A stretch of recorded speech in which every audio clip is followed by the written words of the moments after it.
Hi, and welcome to the Explore Regional session for Education Abroad. So this is the second video that you should be watching. The first is with Dan, and he talks about a lot of the resources and things that are available through our website, including the My Credit Abroad database, the program pages, program budgets, and financial aid information. So if you haven't watched that video, I recommend that you go back now and watch that. And then you can come to this session. After the session, I will also be hosting a session every other week for questions and answers, just to answer any general questions that you have that you'll need to attend as well. Okay, so getting started. First of all, I'd just like to talk a little bit about the places that you can go. We have a whole host of areas. These are all options through UT if you want to study abroad in Latin America. So we have Argentina, Belize, Brazil, Chile, Costa Rica, Cuba, the Dominican Republic, Ecuador, Guatemala, Mexico, Nicaragua, Peru. All of these are options you can do, but some of these locations only have faculty-led programs, which are with faculty members here at UT. Some are affiliate, which are through third parties, and some are exchanges, where you are directly enrolling at a foreign partner. So not all of those options are available in all of these countries, and I'll be going over what those options look like next. Okay, so as I was just saying, there are three types of programs that are available to you. The exchange and affiliate programs are the ones that I specifically work with in Latin America, and then we have additional program coordinators for the faculty-led programs. But I work specifically with these exchange and affiliate programs. So basically, neither of the exchange or affiliate programs have short-term. All of these are going to be long-term programs, and that's either over a summer program or a full semester. So if you want to do a longer program, definitely look at these programs. If you want to go for a short program, there are some faculty-led programs in May that are Maymesters that are shorter than a typical full summer study abroad program. The faculty-led programs also have full summer programs, so if you do want to do a longer program, that's also an option. And then, like I was saying, there are those options available for exchange and affiliates too. So summer, long semesters, all of those are options for exchange and affiliate programs. With grades, an important thing to note is that if you're doing an exchange or faculty-led program, it looks like in-residence credit. So it looks like you took it here at UT, and those GPAs from those grades are factored into your GPA here at UT. So it'll come back and it'll look like you took the course here at UT. But if you don't want your GPA to be factored into your UT grade or GPA, then I recommend choosing the affiliate option, which is a third party. That credit comes back as transfer credit. So it's important to keep that in mind if you're a transfer student and you have a lot of transfer credits already. If you're at that maximum amount of transfer credits, the affiliate programs might not be the best options for you. And then there are internships also available through exchanges and affiliates, but not through faculty-led programs. We also have standalone internships, but those are non-credit bearing. So if you want credit for your internship abroad, you have to either do an exchange or an affiliate option. Not all programs have internships, so make sure to be checking that on the program page when you're looking at those. Also, another thing that's important to note is that all of these programs are financial aid eligible. So you should be able to use all of your financial aid on exchanges and faculty-led programs. The affiliate programs, there are some types of financial aid that are ineligible for affiliate programs simply because you don't pay UT tuition. You're paying tuition through the third party, and some financial aid is dependent on you paying UT tuition. So that's why those tuition benefits like the UT grant, the top 10%, Texas grant, for example, those types of tuition and financial aid would not be applied to affiliate programs, but they do apply for exchanges and faculty-led programs.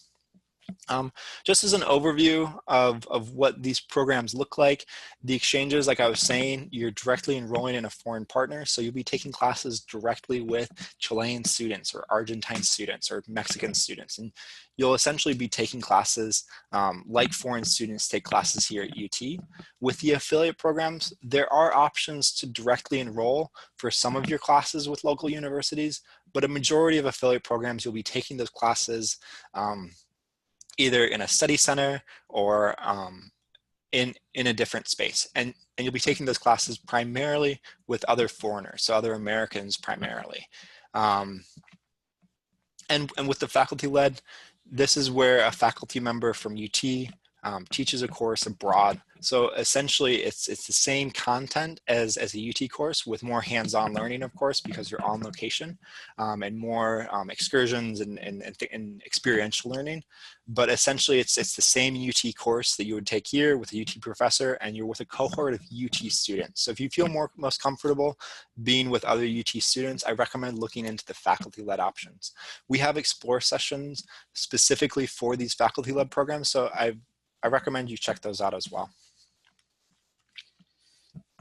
Okay, great. In terms of taking a language, it's really popular for students going to Latin America to want to take a language. I recommend that you be mindful of the credit that you need for your language. So it's important to think about if it'll fit into the UT language sequence. So if you're already above 611D and you're taking upper division Spanish, if you're taking advanced Spanish, this credit comes back to UT more easily because it fits into our sequence. But if you're taking lower level Spanish, for example, 601, 610, or 611, these courses frequently don't match up with beginning and intermediate courses abroad. And so make sure that the credit that you're receiving for those languages works for you. So if that's really important for you to be meeting those language requirements for your major, make sure that you look into that and make sure that the courses are available abroad. There is one program in Mexico through Tec de Monterrey. I'll be talking about it a little bit later, but they do offer classes that line up with the 601, 610, 611. But if you're taking a course that is more of a 3-credit course, so for example, if you're taking Spanish 1 in Argentina through an affiliate provider, that will most likely come back as lower division Spanish and will not count towards your language sequence. So at that point, you can take a CLEP test. So you can test out of that Spanish and still get credit for it here at UT for 601, for example, but you would need to take an additional placement exam when you come back to UT, that CLEP test, that test, credit by exam test.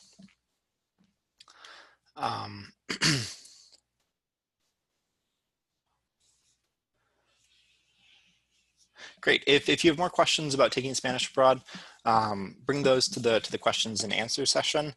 It can be really program specific, the details for these, but make sure that you're looking at the My Credit Abroad database and checking to see that those courses work for you. If you're just taking Spanish to learn Spanish and you don't need it for your Spanish requirement, then you don't really have to worry about this as much. All right, great. So next I'm going to be going into the cities and areas that we have programs, and I'll be going over a little bit of information about the program itself just to give you an idea of what type of school it is and if it might work for you. So Argentina is one of our most popular options in Latin America. Buenos Aires is known to be a very large metropolitan city with lots of things going on. It's also known to be very European. It's been called the Paris of South America just because of its architecture and European influence that has come to the city. Immigrants. So it's also pretty close to Uruguay by ferry and Brazil by flight. And it's also a short 2-hour flight from Chile. So if you do want to explore more of South America, there are some locations you can get to pretty easily from Buenos Aires. Just as a heads up, the flights in South America between countries is usually more expensive than Europe. So Europe, you can usually fly around to different countries on a pretty cheap budget, but in South America, flights tend to be more expensive. Buses are generally cheaper than here in the US, but that does limit the range that you can go easily. So if you want to study in Buenos Aires, we have one exchange partner. So with the exchange again, with this model, you'll be paying UT tuition. So you'll be paying whatever tuition you pay here at UT, and then some additional fees, a $500 exchange fee, and then the $75 application deposit, and for international insurance. So there are some additional costs in addition to that tuition. And you can look at all of that on the budget as well. But typically exchange programs tend to be cheaper and more affordable than affiliate programs. DeTella is the Universidad Tucuarto de Itella, is a small university of about 4,500 students, and it's private. So the really nice thing about a private model is it does tend to be more similar to the US model of education, with more contact and more support, which is great. This school is centrally located in Buenos Aires, so you're in a really great neighborhood, and it's all located in one large building downtown. So it is a commuter university, so you will be responsible for arranging your own housing during the program. DeTella does send out a list, though, of housing options that other students have used in the past, so you can go off of that list when you're choosing housing for the program. For this, it is a very specific school, and their areas of focus are pretty specific. So I recommend that you look through the classes that are available through their website, but generally, business, econ, history, international studies, political science, literature, and government all work pretty well for this program. And then also there are some courses that they teach in English, but a lot of these exchanges, they don't offer enough courses for us to be able to lower the language requirement for the program. So you do need to have completed Spanish 327C to be eligible for this program. So make sure that you've completed that course. If you think you've completed that requirement, in a different way, you can reach out to me, but generally we require that students meet that Spanish requirement of 327C, which is the Advanced Grammar and Composition course. Other options to study in Buenos Aires are through IFSA. They have a program in Buenos Aires that is really great. It's open for beginners, intermediate, and advanced Spanish. So if you wanted to do the business and economics track and psychology track, those are two separate tracks. So it's business and econ, and then there's a psychology track. So if you wanted to do one of those programs, no Spanish is required. So you don't have to have Spanish to do this program. And they also have a 3-credit internship option if you wanted to do an internship while you're abroad. In Spanish, if you have a high enough level of Spanish, which is the 610, you can do the intensive Spanish track. So if you really just want to focus intensively on Spanish, that's a great option. And then also if you've completed 611D, you can do the Argentine Universities track. So this opens up the possibility of directly enrolling at the Universidad de Buenos Aires, Tucuarto de Itella, which is the exchange partner that we have, and then through the Universidad Salvador and the Pontificia Universidad Católica de Argentina. So these schools are available if you did that Argentine Universities track through IFSA. Also, an important thing to note about IFSA and IES is they both take off $2,000 of their online program fee. So when you go onto their website and see their program cost, what you'll be charged is actually $2,000 less than that, because UT students receive an automatic grant, a public school grant for attending UT.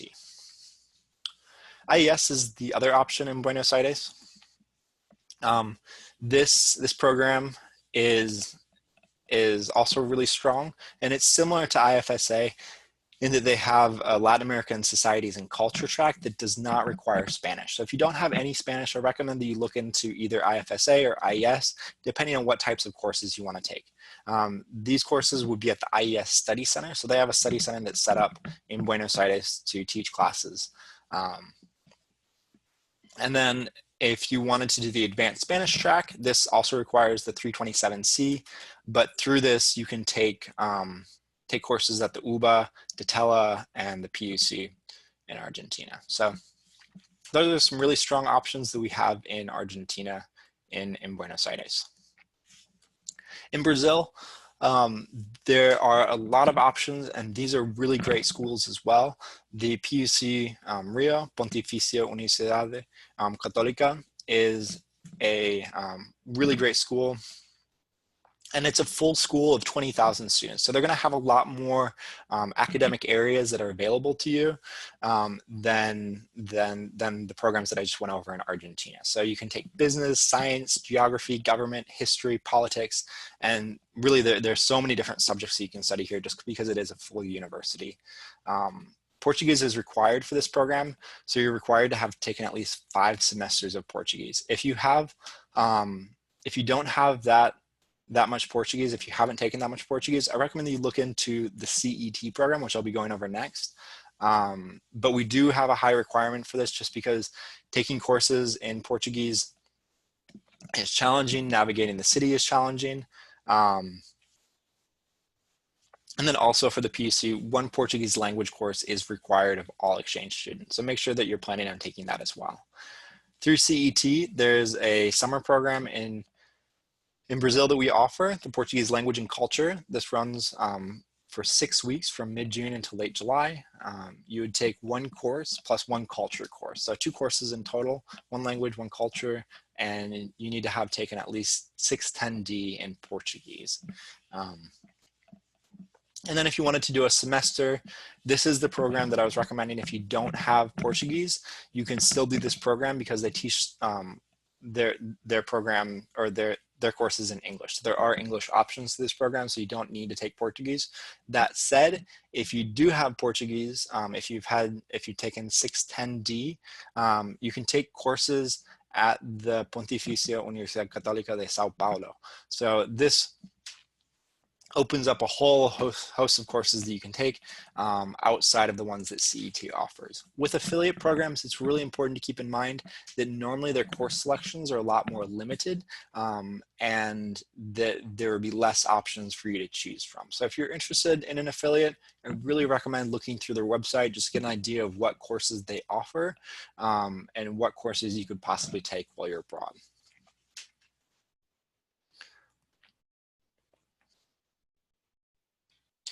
Then we have 2 more exchanges in Brazil, Belo Horizonte and Porto Alegre, both really great schools.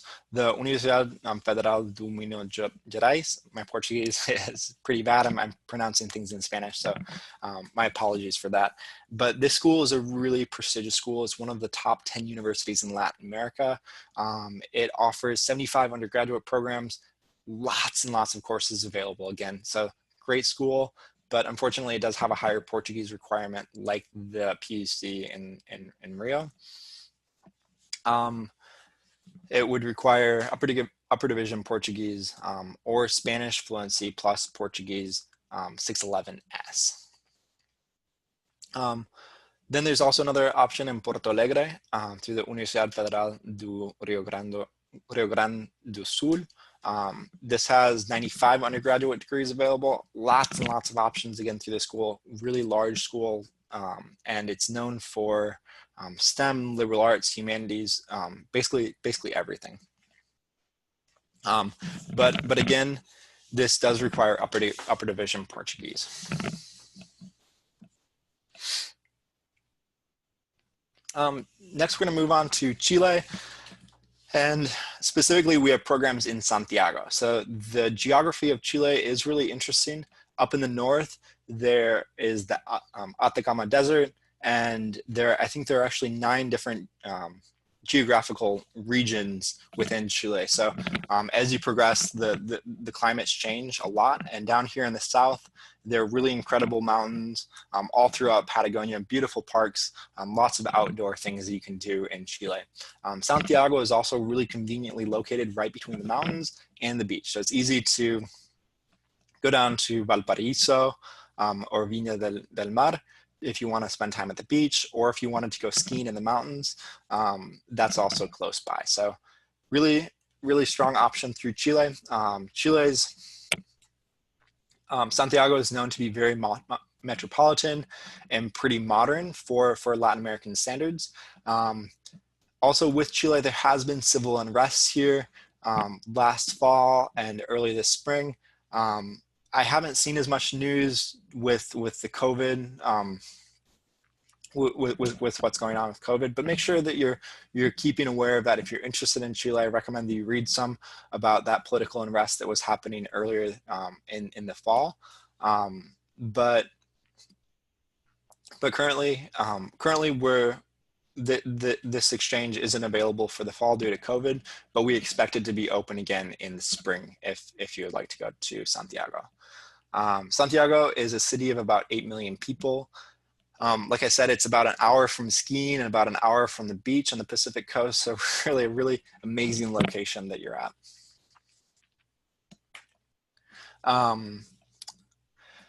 Our main exchange partner, or actually our only exchange partner in Santiago, is the PUC de Chile. This school was founded in 1888, and it's also ranked the #1 school in Latin America. This is a really strong option, but we do have limited spots for this school, so it can be competitive. What that means is if we don't have enough spots for available applicants, then we would pick the strongest candidate.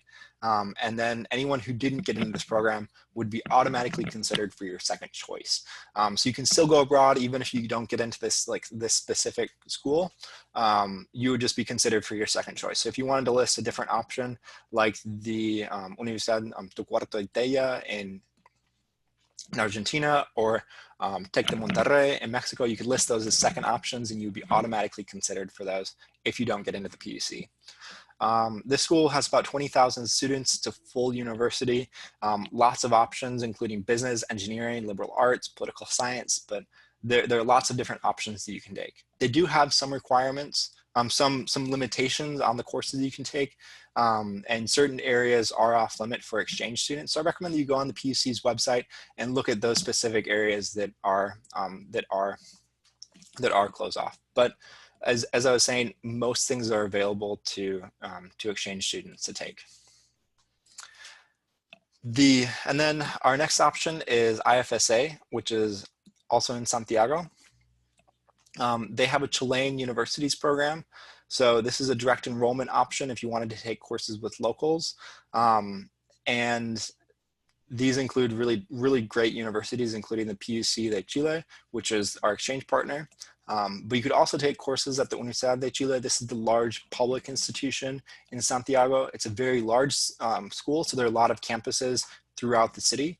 And then there's also the Universidad Diego Portales. So one thing to keep in mind with this IFSA universities program, that some of these schools are a bit farther away, so you might need to commute to courses, and it might take a little bit longer to get to class for some of these schools.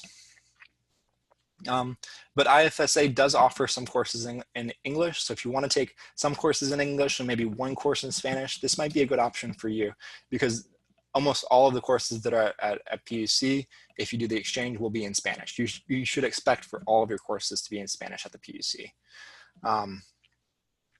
Also, 327C is required for this program, just because there isn't enough English for you to be able to take all of your courses through IFSA. And we think that that level of Spanish is needed to be successful on this program. We have two other options for going to Chile, and they're through IES. IES is another affiliate partner, like I said before. If you want to be in Santiago for the whole program, they have the 3 tracks program, or they have 3 different tracks that you can take. So there's the politics, social justice, and language program. This requires 610. Then they also have a summer internship program. If you want to do the internship, you don't need to have Spanish. They will work to place you in organizations that can accommodate you without having any Spanish. If you wanted to do the summer internship program, this is a great option for getting hands-on experience and earning credit while you're abroad for your internship. They also have the health studies program, which is great for pre-med and people who are interested in doing a health-focused program. Their next option is the emerging economy. So this is a really unique program in that half of it is in Buenos Aires and the second 6 weeks is in Santiago. This is a really popular option for a lot of students just because they want to try the experience of living in multiple countries. And then also in the middle of the program, there are excursions to Peru and Uruguay. With this though, there is a very set list of courses that you can take, so it is very limited. I recommend it for economics majors. Primarily, its focus is really econ, but it could also work for business, international business, history, or Spanish. But like I said, the courses are really limited, so make sure that you go on the IES website and look at what courses are available. Most of them have already been pre-approved in MICA because this program is popular with UT students.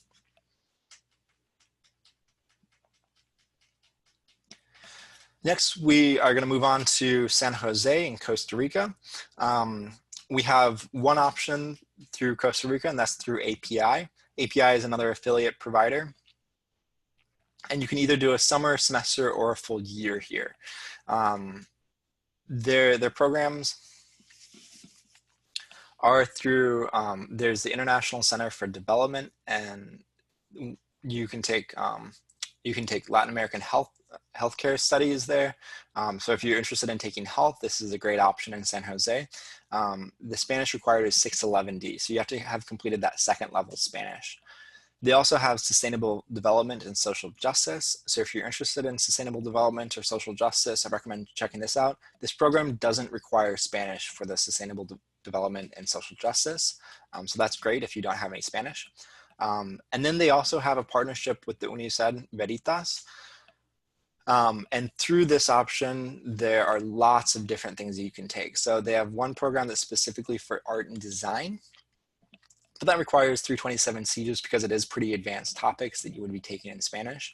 And then they also have the Latin American Studies program and internship. So if you want to do an internship in Costa Rica and receive class credit for it, I recommend this program for that. So that requires 611D.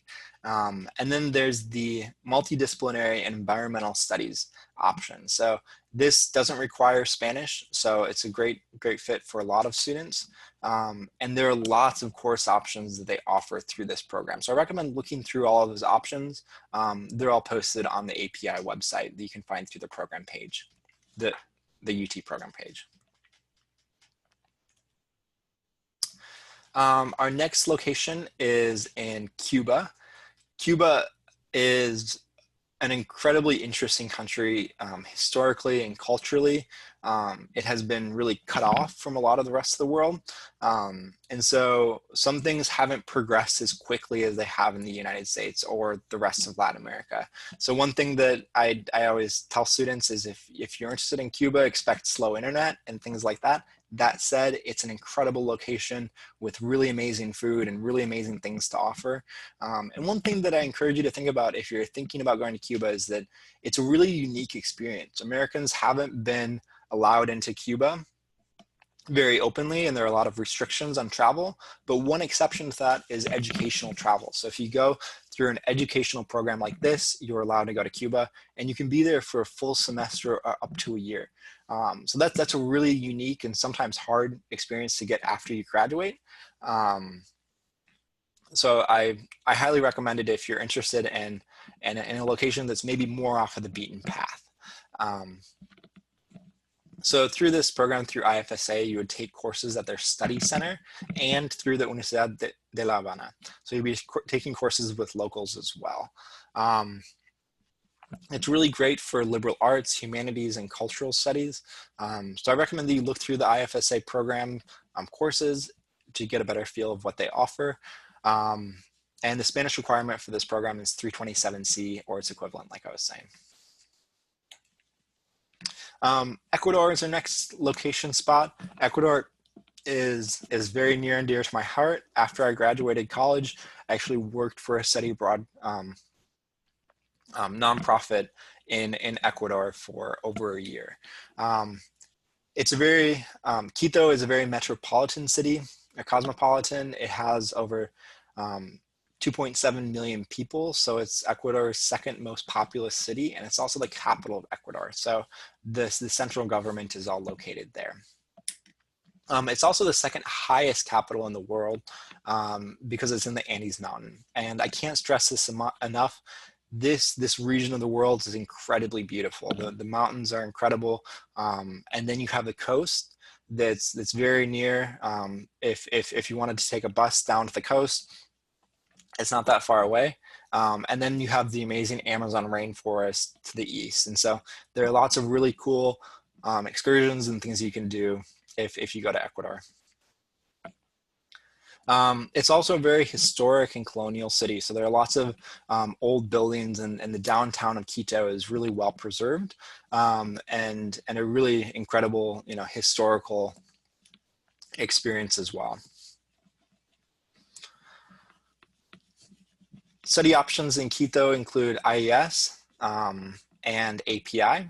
If you do the IES program, they have a summer environmental studies program, which includes studying in the Galapagos. This doesn't require Spanish. And then they also have the semester area studies in language. So if you really wanted to focus on language and your area of focus, that's great. And then they also have a semester direct enrollment option through the Universidad San Francisco de Quito. But for this program, just because we would be taking courses with local students in Spanish, we do require Spanish 327C. And then through API in Quito, there are 2 tracks that are available. There's the Universidad de San Francisco de Quito. So if you wanted to do a direct enrollment again, you'd be taking 1 language course and 1 or 2 electives. But they have lots of options available, including business, biology, environmental sciences, humanities, international relations, engineering, psychology, and art. So lots of courses you can take through the Universidad de San Francisco. And this program requires Spanish 610D and has courses offered in Spanish and in English. So you wouldn't have to take all of your courses in Spanish if you did the API Universidad de San Francisco option. They also have a government internship, which is a really unique experience. I think this is one of their strengths. So if you're interested in public policy or social development or international cooperation, this internship can be a really great fit. And you should expect to work about 30 hours a week plus the internship course. So it is pretty intensive as well.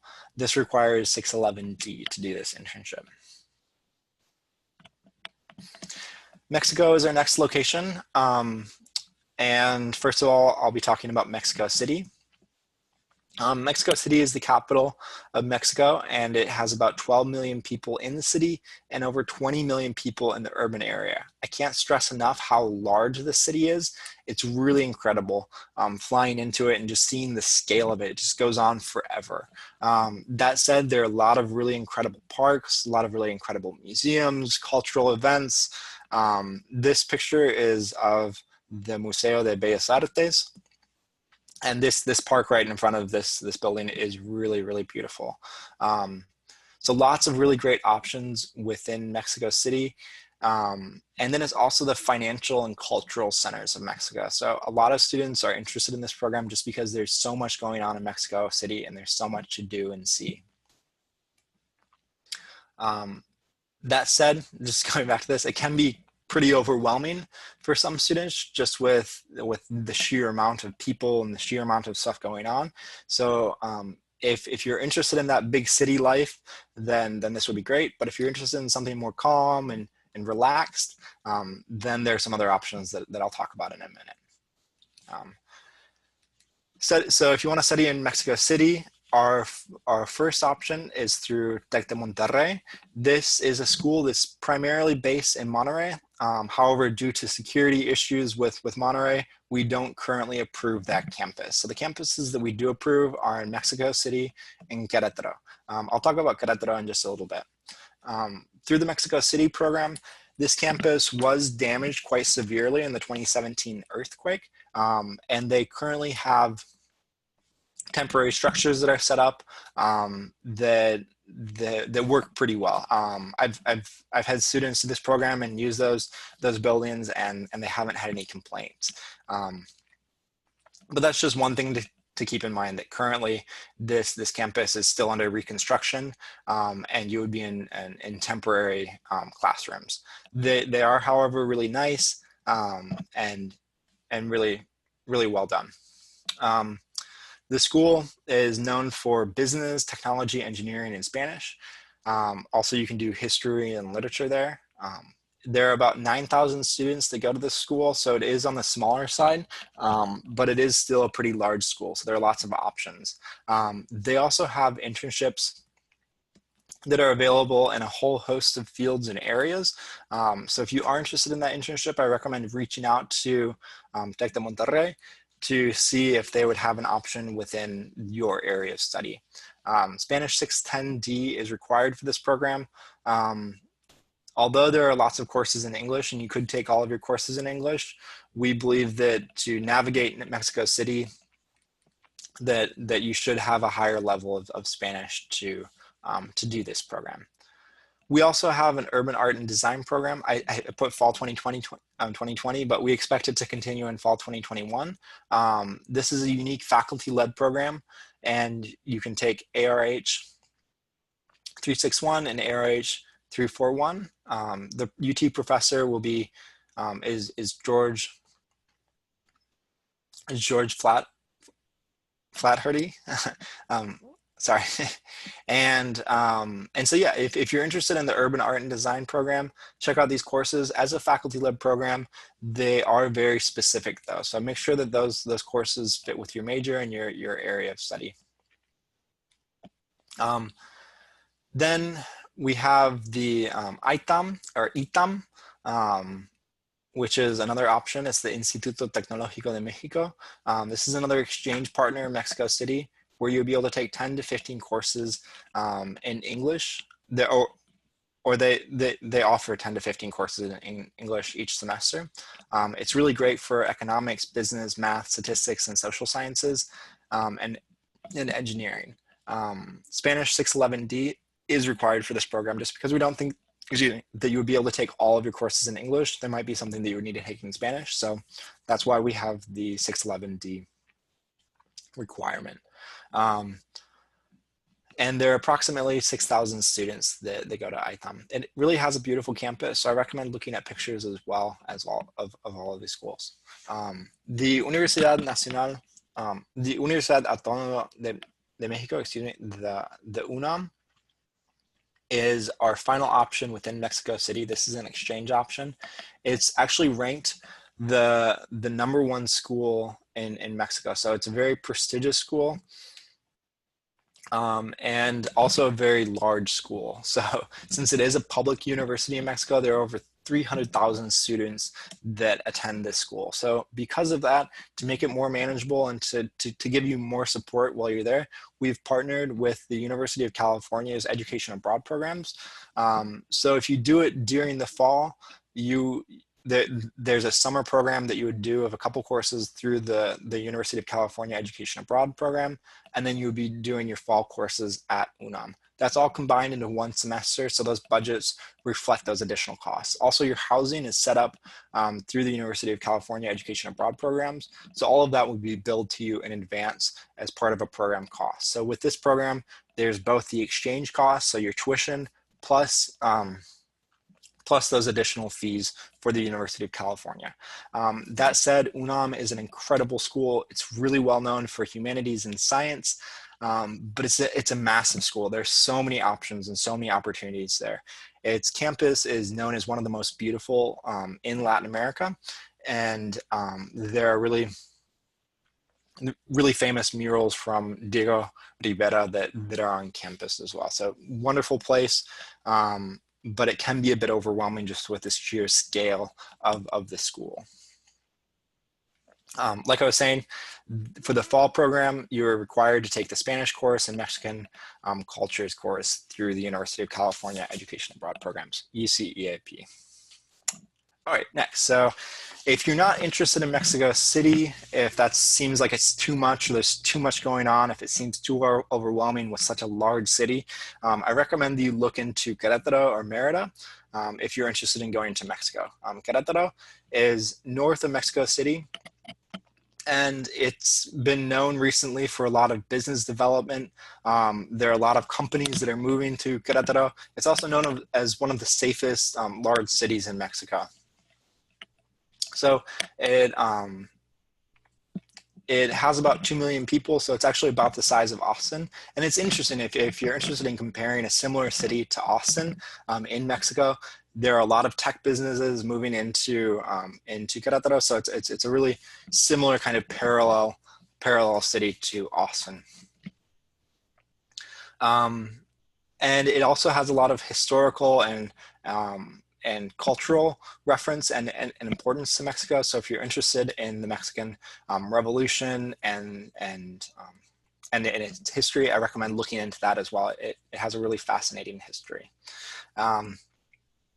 Through Tec de Monterrey in Querétaro, there are over 100 courses offered in English each year, so another great option if you want to take courses in English. We don't have a Spanish requirement for this program, so it's one of the few exchanges that do not have a Spanish requirement in Latin America. So if you don't have any Spanish and you want to do an exchange program, this is a really great option and is actually quite affordable compared to a semester here at UT. Just because the cost of living of Mexico is so much cheaper than here in Austin. It's a great school, again, for business, tech, engineering, Spanish, Latin American studies. Tec de Monterrey actually has an online database of all of their courses that you can look through and get an idea of what courses would be available for you in your semester. It's not guaranteed that those same courses will be offered, but it really can give you a good idea of what's available. But I do recommend looking at those courses just because it is a private school and it's more focused. It's areas of study that that not all majors would work well for this school. So really try to look through what's available on their website. But like I said, it's great for business, technology, engineering. They have lots of Spanish and Latin American studies.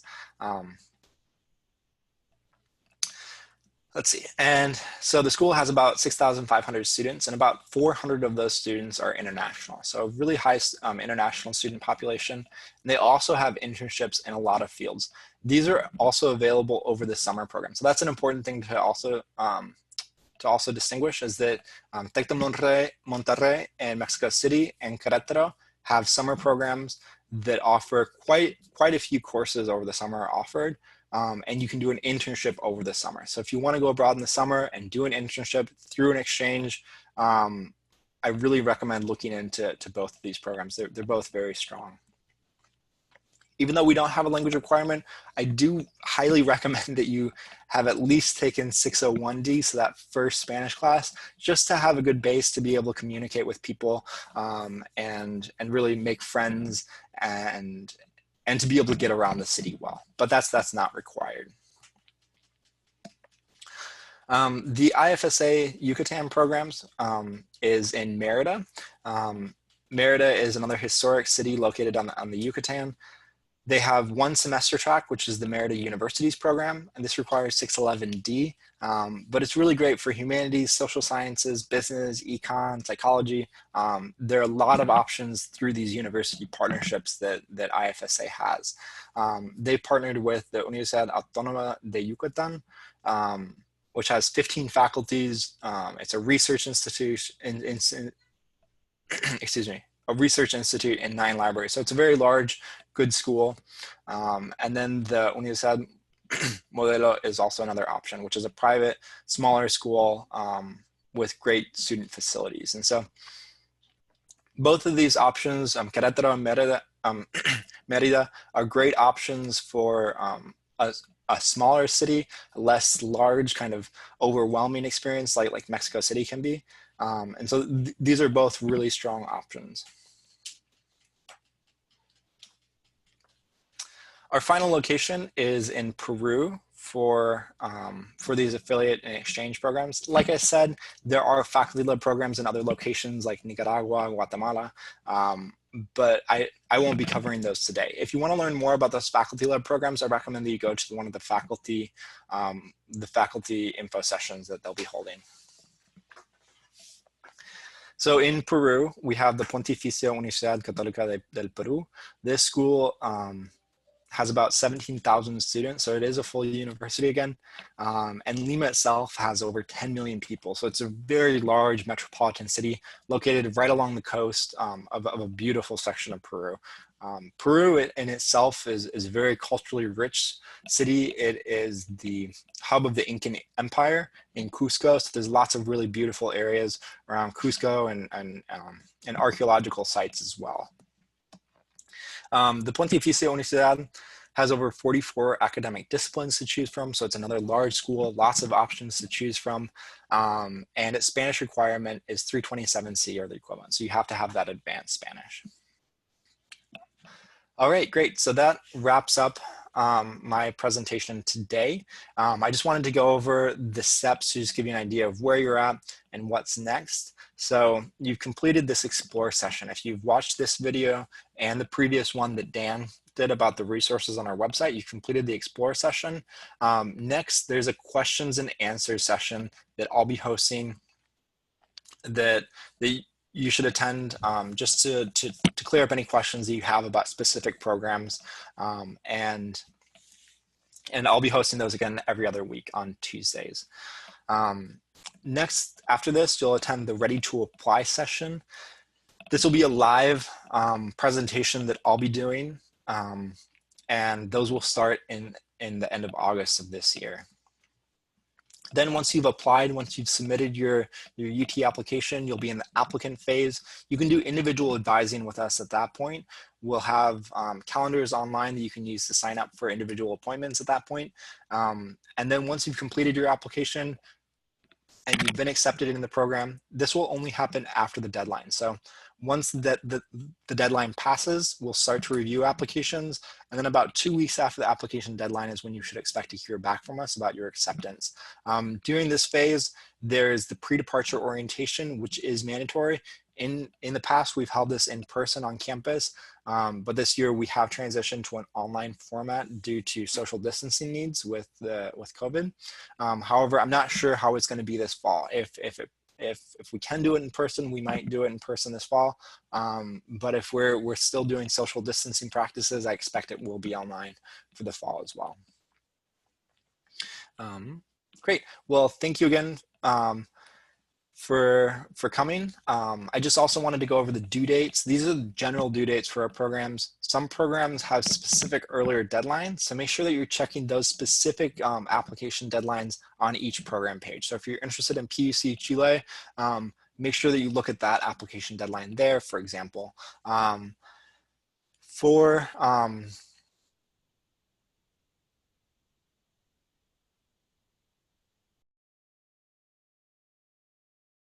Applied by March 1st of that year to be able to go abroad in the fall. This also applies for academic year programs, but spring programs. So if you want to go abroad in the spring of 2021, the general deadline is October 1st. Like I said, some specific programs might have earlier deadlines, so make sure to double check that on the program page. For summer programs, it is February 15th.